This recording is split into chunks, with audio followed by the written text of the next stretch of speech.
60 лица се приведени, а 36 од нив заработиле кривични пријави поради подметнување на пожари во изминатите 6 месеци.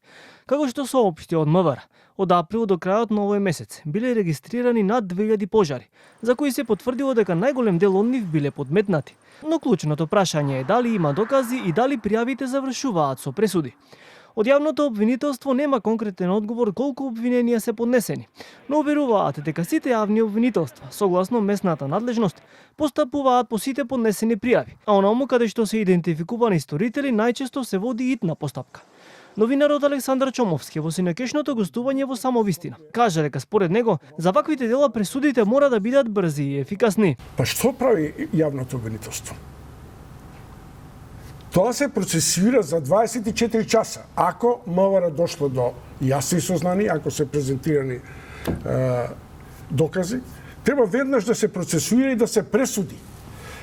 Прашањето на пресудата и на судството не е само пресуда за злочинството што се прави, туку и не е само репресивноста, туку и во превентивноста на судските постапки и на судските одлуки. Тоа ни судовите, ни обвинителството во овој момент немаат сенс за политичко безбедносните прашања за да можат побрзо да процесуираат. По палењето на Вардариште, депонијата Дрисла и депонијата Карачиново, надлежните излегоа со оцена дека станува збор за хибридни напади, со цел да се наруши стабилноста на земјата, да се предизвикува страф и паника, како и да се подриваат институциите. Сепак, кој стои зад нив, никогаш не беше кажано.